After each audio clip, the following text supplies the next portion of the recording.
Primeiramente, boa tarde, bom dia, boa noite, seja lá que horas você esteja nesse vídeo. Hoje nós estamos com um convidado especial, ele vai se apresentar aqui e ele vai contar um pouco para a gente sobre como é que foi a década de 80, de 90 para a comunidade LGBT. Boa noite. Boa noite, tudo bem? Boa noite para você, boa noite para o seu público. E é uma satisfação muito grande estar aqui dando voz, levantando a nossa bandeira, né? É, Fala o seu nome aí para quem não te conhece. Então, meu nome é Reginaldo Moreira, tenho 52 anos, eu assumi a homossexualidade, eu estava com 13 anos, um pouco antes dos 13 anos, né? Foi aproximadamente em janeiro, fevereiro de 1981. Ainda Nossa, estávamos na ditadura, né? Lembrando que a ditadura militar no Brasil ela foi de 1964 a 1985. Então, de 81 a 85, eu pude estar experimentando um pouquinho dessa repressão, dessa opressão que foi naquela época. você não teve medo, porque você era um jovem de 13 anos, você não teve medo de. Porque por causa da opressão da ditadura naquela época? Tive. Só que eu sempre falo assim que o medo ele anda paralelo com a coragem. Então, por exemplo, o fato de eu ter me assumido muito cedo, ou de eu ter contado para minha família, às vezes eu não gosto muito dessa expressão, assumir, porque a gente assume quando fez algo de errado. Eu não estava fazendo nada de errado, né? Então, o que aconteceu? Isso aqui pode ser até um outro assunto para uma outra entrevista, mas eu sofri nas mãos de um pedófilo que era o principal capataz do meu pai, o responsável pelos funcionários do meu pai, dos quase 9 aos quase 12. Então, quando esse camarada foi embora para a região dele, eu me vi livre. Dentro dessa liberdade, eu vi que o que estava mais me prendendo era a cadeia do silêncio. Então, o que eu fiz? Já que eu tinha tudo arquitetado aqui dentro e já tinha uma definição muito clara de que eu seria, de que eu era, de que eu seria gay, a primeira coisa que eu fiz foi reunir com a mamãe, minhas irmãs e contar para elas. Mesmo porque, com essa idade, eu tinha que trabalhar na empresa de um amigo do papai. O papai tinha morrido em junho de 80, e esse amigo dele foi até a casa da mamãe e disse, olha, o Naldo, né, meu apelido dentro da intimidade, não pode ficar parado. Então, nós temos que colocar ele para estudar à noite e trabalhar de dia lá na minha empresa. E eu apaixonei perdidamente por um rapaz de 23 anos. E ele por mim. Então, nós namoramos por 3 anos. Como eu já tinha saído daquela cadeia do silêncio, que eu mencionei aqui por causa do abuso sexual nas mãos do pedófilo, eu jurei por mim, por Deus, pela alma da minha mãe, que eu nunca mais faria nada escondido, que eu nunca mais teria uma vida dupla. Então foi quando eu reuni a minha família e contei para eles, né, que eu era gay e que estava apaixonado por um rapaz de 23 anos, 10 anos mais velho do que eu. Mas Qual com foi a muito medo. família? Qual foi a reação da sua família quando você contou? Não, toda a minha família, a minha mãe, né, minhas irmãs, tias, primos, sempre foram muito liberais. Apesar da mamãe ser uma senhora muito pouco estudo, muito pouca instrução, hoje ela já tem faz 80 anos agora em novembro, ela é uma pessoa muito, muito mãe. Para ela, independe do que o filho seja, ela é mãe. É o que eu falo. Ela fez aqueles pedidos que eu falei lá no vídeo, né? Ela fez mais pedidos, tipo, ela não queria que eu vestisse roupas de mulheres, ou seja, que eu me tornasse um travesti, mas dentro da simplicidade dela. Ela não queria que eu usasse drogas, anos 80, hello, né? Faculdade. Ela não queria que eu parasse de estudar. Então, eu prometi para ela, sim. Naquela época, eu ainda falei, mãe, se um dia eu tiver de usar, eu vou usar algo leve. Porque, na época, as drogas injetáveis, o LSD injetável, o Bucarnegan e várias outras coisas, Estava no auge, né? E eu dei garantia para ela e, graças a Deus, nunca usei mesmo. Então, falando sobre essa época, naquela época vocês não tinham a liberdade de andar de mãos dadas na rua, nem de mostrar. Não, não, de forma nenhuma, de forma nenhuma.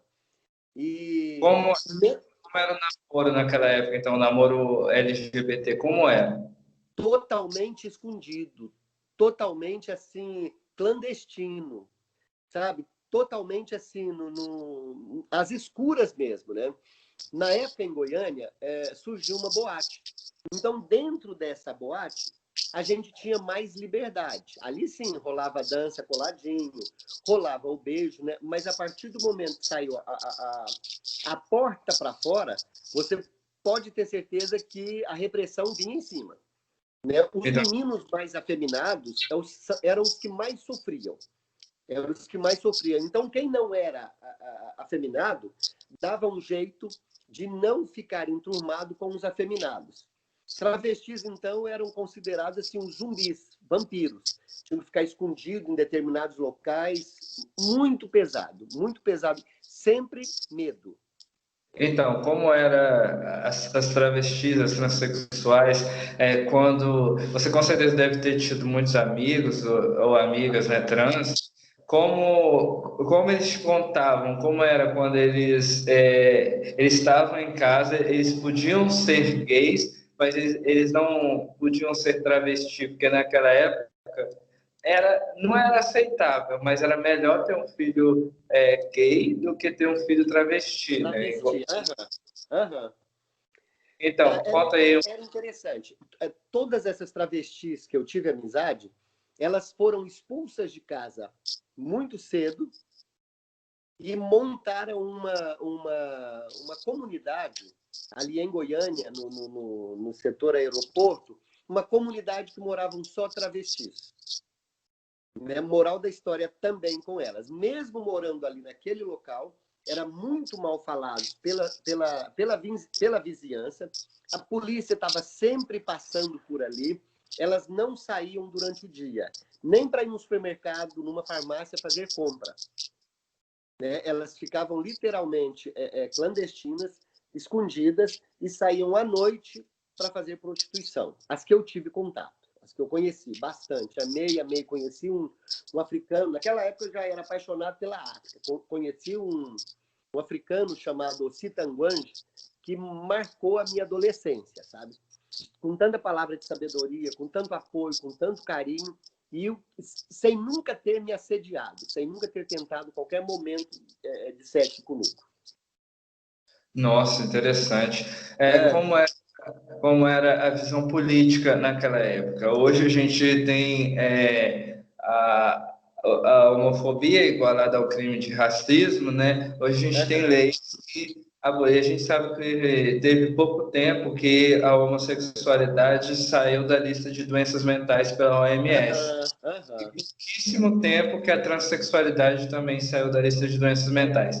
Então, nessa época que você viveu, a a homossexualidade era vista como doença mental. Você já ouviu falar de alguém que foi internado por... Com certeza, com certeza. Eu conheci o Lauro, esse é o nome original dele mesmo, mas ele já não vive mais entre nós, de uma família muito tradicional, que chegou a internar ele numa clínica psiquiátrica, na extinta clínica Bom Jesus, com a intenção de trazer a cura, a libertação da homossexualidade, porque não aceitavam ele como gay. E aí conseguiram inculcar de tal forma na cabeça dele que o próprio Lauro acreditava que ele era doente. E não era. Não era. Então, para os gays daquela época, que não tinham uma base familiar, um seio familiar, um apoio familiar, o índice de suicídio era muito grande, o índice de overdose era muito grande, o índice de ir para a prostituição era algo assustador, e era conduzido dessa forma. Não tinha apoio dentro de casa, não tinha apoio de político, não tinha apoio da igreja. Para onde ir, né? criar E quando, pequenas comunidades. e quando vocês sofriam algum ataque homofóbico, ficava por isso mesmo? Vocês podiam até chamar a polícia, mas não dava em nada? Como é que era naquela época? Não, eu acho que pelo fato de eu ter sido sempre muito resolvido e ter tido essa base familiar, eu já falei isso para um camarada e ele me falou, não, eu não acredito. Eu nunca passei por momentos de homofobia. Eu nunca passei por momentos de um preconceito, sabe? Nunca passei. Nem dentro de casa, nem nos locais que eu frequentava. Tinha brincadeiras de um e outro, usando personagens da televisão, Luana, algumas caricatas que os atores humoristas faziam, ou algum personagem das novelas das 9 faziam, que ficava aquele apelido. Mas partir mesmo assim para uma reação homofóbica, não sei se eu digo até graças a Deus. Nunca passei. E em relação à AIDS, que teve aquele estouro da AIDS na época, e a Nos anos comunidade 80. a comunidade LGBT muito atacada, porque muita gente acreditava que a AIDS vinha dos gays, os Não, gays era literalmente conhecido como a praga gay. Teve várias revistas que a capa chamava direto assim, a praga gay, a doença gay, e era visto como a doença dos gays. Como é Desculpa, fala de novo. Como é que foi essa época para vocês, gays e para as transexuais, sofrer vencer além do preconceito de ser gay, de estar vivendo numa ditadura, ainda ter que essas pessoas achando que a AIDS vinha só porque você era gay, tinha gente que não queria encostar, que não queria chegar perto. Como foi essa época? Não, essa fase aí foi terrível, porque qualquer resfriado, qualquer gripe, qualquer dor de cabeça que você tinha, fazer dieta e perder peso, então, já era taxado como aidético. A pessoa era desumanizado, né? Já não era mais um ser humano com AIDS, ele era aidético. Então, isso aí era algo muito, muito difícil.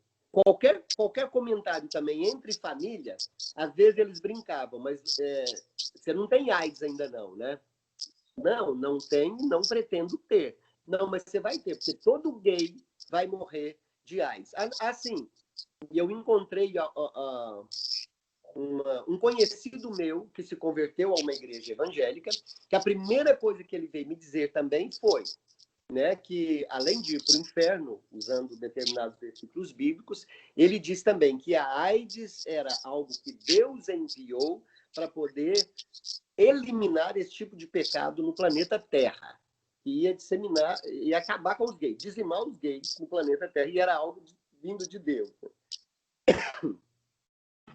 Engraçado que existem muitos casos aí de muito pior, tipo, pedofilia, abusos, homens batendo em mulheres, mas isso não é importante. O importante é o que duas pessoas fazem na cama, né? Isso sexualidade, exatamente. Então, Isso aí, nisso aí eu estou sempre combatendo, mas com bom humor, porque eu posto vídeos meus e do meu companheiro, eu e o Marquinho, e vira e mexe tem um que entra, né? E fala, você vai direto para o inferno. Eu falo, vou nada, moço, eu vou para o céu. Eu não vou entrar numa demanda, numa discussão, entendeu? Para poder querer comprovar para ele algo assim. Lá na Bíblia diz isso, aquilo e aquilo outro. Falei, que bom, amigo, né? Parabéns por você conhecer a Bíblia, né? Deixa eu te falar, eu conheço também, e conto, né? Já contei para um ali, que eu estudei num kibbutz lá em Jerusalém, no Yad Hashemonah, exatamente para poder estudar a Bíblia, estudar sobre Deus e etc. Eu também sofro muitos comentários. Eu fiz uma entrevista há um tempo atrás, duas entrevistas. Um com um cara que ele que escreveu a teologia inclusiva no país, e o outro é a pastora abertamente lésbica, Lana Holder. E o que eu recebi comentários. Conheci a Lana, ó. Então, foi assim muito, sabe, muita gente falando coisas assim que. E se você reparar, realmente, esses eram livros muito antigos, de uma época machista, preconceituosa. Sim, Então, mas enfim, esse não é o tema do vídeo, não é. né? Exato. Outra vez que a gente quiser falar sobre esse assunto, né, a gente faz um vídeo sobre isso. Mas Tá. está muito interessante falando sobre a década, essa década de 80. 80, 90. E a gente teve também muita representatividade LGBT na música, no cinema, na televisão. Não era meio um contraste, porque era uma sociedade muito machista, preconceituosa, mas ao mesmo tempo tinha esses negócios que faziam sucesso na música, na televisão. Como era isso? Isso aí era algo impressionante, né? E eu creio que essa hipocrisia que, que o mundo exala, ou que o Brasil, vou falar da nossa realidade, né? Ela não, ali não foi o início, ali não foi o meio e nós não estamos no fim. Ela vai continuar com essa hipocrisia, né? Naquela época, a gente via claramente essa pessoa que fazia sucesso demais e não estava nem aí para o que o povo falava. Eram os Secos e Molhados, comandados pelo Ney Matogrosso, nos anos 80, né? Final dos anos 70, 80, e assim vinha, né? O tropicalismo, e veio demais também com Caetano, com Gil, que você via que eles tinham uma vida assim muito liberal e não tava nem aí, né? Para o que tivesse acontecendo nessas hipocrisias aí da política e etc. E se naquela época já só pelo fato de ser gay já era preconceituoso, imagine um casal gay tentar adotar. Você ficou sabendo de algum caso nessa época? Não fiquei sabendo. Eu creio que nem existia. Eu chego a pensar, é possível que a gente encontre algum coroa já que foi adotado por um casal naquela época, né? Mas eu não conheço. Naquela época era muito comum o casal gay, né? Nem falar casamento, era comum a gente falar caso. Eu estou tendo um caso com fulano. Estou morando com ele já há tanto tempo. Era caso, era uma coisa muito comum. Então, essa questão do caso eu acho que ficava muito superficial. Muito superficial, né? Eu creio que essa questão da adoção mesmo tem vindo de uns anos para cá, né? E como você está vendo essa evolução que tem acontecido das leis, porque você viveu desde o início lá da ditadura, de quando a comunidade LGBT começou a sair um pouco, porque isso já existiu desde os primórdios da humanidade, mas só de um tempo para cá que começou realmente a sair, a surgir mais, né? E aí que começou a surgir as leis, as coisas. Como é que você tem visto essa evolução que a gente está chegando hoje, né? E hoje, por exemplo, a gente tem políticos no poder que são abertamente preconceituosos, né? Como você tem visto essa evolução? Você acha que pode acontecer de voltar a como era antes? Ou você acha que o que a gente conquistou não vai. Não, eu não creio que a gente volte a ser o que era antes, não. Pelo contrário, eu creio que essa evolução ela está a pleno vapor. Agora, uma das coisas que nós temos que nos conscientizar é que eu devo fazer a minha parte. Né? Eu devo sair dessa clandestinidade, mas não partir também para uma perversão que às vezes assustam as pessoas. Né? Tomar cuidado nessas questões. Mas eu creio que sim, que a evolução ela está total e a tendência é sim deixarmos de ser clandestinos. Pouco tempo atrás eu ainda ri muito, que nós estávamos no interior, na casa do meu cunhado, né? E mesmo toda a nossa família, tanto do lado do Marco Aurélio quanto da minha família, todos sabem que nós dois somos casados, né? Que nós dois temos, que nós nos amamos, todos nos aceitam muito bem. Mas a gente ainda não tem essa liberdade de dar um beijo na boca nesse meio. Então foi muito interessante, que aí nós cruzamos assim no corredor, a gente já estava 2 dias lá, dormindo juntinho e tudo mais, né? E a gente trocou um beijo. Aí ele falou assim, meu Deus, até quando nós gays vamos ser clandestinos? Dentro da nossa própria casa, com a nossa família, nós dois temos que dar esse beijinho aqui, né? Aquilo ali virou essa palavra clandestino virou uma bobeira entre nós. Mas eu creio que a evolução tá vindo cada vez mais. E naquela época, tinha muitos homossexuais, travestis, que saíam do Brasil para se libertar, se livrar fora do país? Sim, sim, sim. Naquela época, anos 80 e anos 90, já Paris, Milão, né, França e Itália já era um grande importador dos nossos travestis. Porque como eles viam que aqui a repressão estava cada vez pior, o nosso mundo estava com aparências cada vez mais antigo, e lá, sempre tendo a evolução que nós conhecemos que tem, ficava a bula para lá. Ah, entendi. Então, os nossos vídeos, eles não passam de 30 minutos, então a gente já está chegando a 22 minutos de vídeo.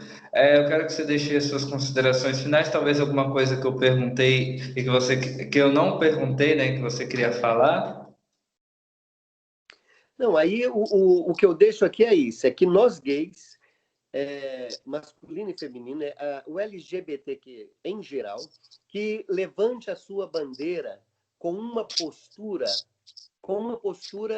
nobre, né? Sem estar criando barraco, sem estar entrando para essa onda que geralmente a sociedade acha que nós devemos viver, sem viver nesse submundo que às vezes a sociedade acha que nós devemos viver. A principal questão é: conquiste a família, estude. Vamos sair desse paradigma que a mulher, para ser gay, ele não tem que ter estudo nenhum, ele tem que estar trabalhando em cada local assim, que, meu Deus, né? Vamos mostrar para a sociedade que nós podemos, que o poder está em nós. Nós vamos conhecer ainda uma geração que vai estar em plena evolução, que os pais vão aceitar e não vai ter esse preconceito, muito menos expulsar de casa. Essa mensagem aí. A última pergunta que acabou de surgir, você chegou a ver a revolta de Stonewall, né? Como é que foi aqui no Brasil na época do Stonewall? Na época, não, eu participei, eu vi tudo com muita superficialidade. Não teria uma palavra de autoridade para poder falar, né? Aqui foi muito superficial, sem dúvida, né? Se fosse numa época de hoje, seria algo... Mas enfim, eu quero desde já agradecer o seu tempo aí que você deu para a gente, para poder falar um pouco, para poder esclarecer um pouco. Acredito que vai ter muitos jovens que vão abrir sua mente, e o único jeito da gente mudar as políticas públicas em relação a isso é colocando LGBTs no poder também. Porque enquanto a gente colocar pessoas que tem viés político, religioso, que acha que a gay é doença, essas coisas assim, a sociedade sempre vai continuar do jeito que está. Por isso que eu incentivo muito LGBTs a entrarem na política, porque LGBTs na política vão defender os direitos dos LGBTs, mas não só os LGBTs, porque existem várias outras pessoas que precisam também. Mas enfim, oi? Dessa força. E eu creio que nós gays temos uma sensibilidade a mais. Isso aí é algo que ninguém vai tirar a nossa coroa. A sensibilidade a mais para o pobre, para a mulher, para a criança, para o adolescente. E nós vamos estar lutando por isso, sim, com certeza. Sim, desde já quero agradecer a você, desejar sucesso aí nos seus vídeos do TikTok. Deixe suas redes sociais aí para quem quiser te seguir, no Instagram, Facebook, TikTok. Atualmente, eu só estou com o TikTok. Né? Me achem lá no TikTok como Reginho02. Reginho02, me segue lá e eu sempre digo que respondo todas as perguntas dos comentários. Respondo mesmo. Eu passo tarde. Hoje eu passei a tarde aconselhando uma senhora que é mãe de 2 filhos trans. Né? Choramos, né? Conversamos bastante. Foi um tempo assim, maravilhoso. Então, Reginho02 é o meu TikTok. Tá bom, beleza, obrigado. E você que está assistindo o vídeo também, a minha rede social é @VandersonSamael em todas as redes sociais. E tem o LGBT News Brasil, que a gente posta vídeos no TikTok, no Facebook, no Instagram, no YouTube, conteúdos diferentes. Então, se você segue a gente só em uma rede social, você está perdendo conteúdo novo, beleza? Obrigado, Rogério. Sucesso para você. Em breve, nossa sede vai mudar aí para Goiás e quem sabe a gente pode um dia se encontrar e fazer um vídeo assim. Demais. Eu faço questão de ir até o escritório de vocês. Faço questão mesmo. Obrigado. Valeu, tá bom, viu? querida. Abração. Tchau.